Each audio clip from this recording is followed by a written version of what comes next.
Hi guys, so sorry my phone cut off because it got overheated. So as a reminder, we're solving the volume dilution. We had just solved the volume of our stock solution needs to be 0.8088 liters.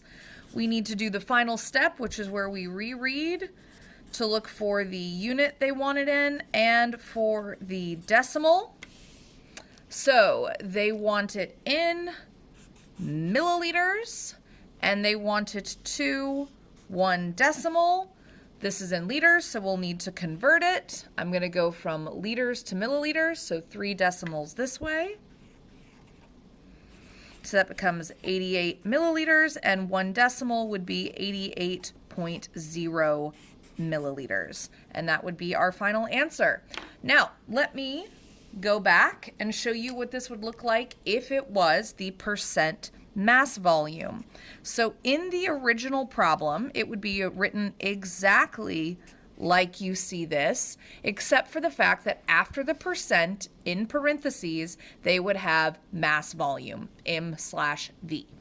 So if you see that, you would solve the problem exactly like we have here, because it is a volume dilution. There's a percent, there's 3 numbers. So the solve remains the same.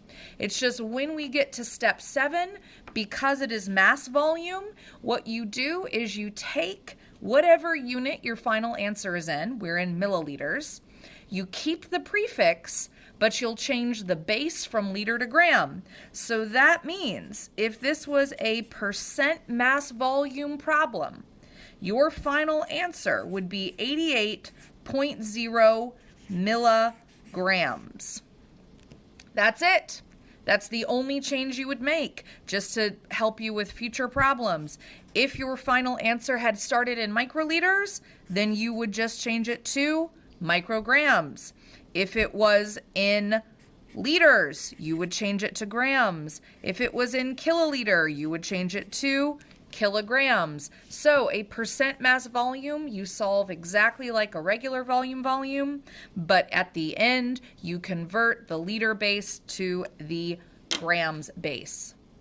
All right, now let's talk about solving this at the bench. We're going to do it for assuming it's just the regular volume. So first you would measure 88.0 milliliters of the stock solution, which when we come back, the stock is the larger concentration, so that's the 35% dextrose.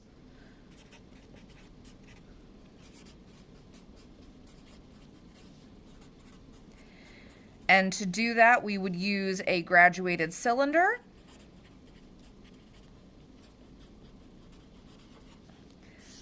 Then we would get to mixing in our container. Again, I'm just randomly selecting a beaker, not saying that that is the right container, because there's more to container selection than just whatever you want. But step A, we would add some diluent, which just as a reminder is the same thing as the solvent. So that would be either water or ethanol.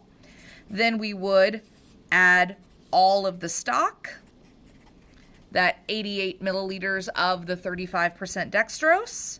Then we would homogenize,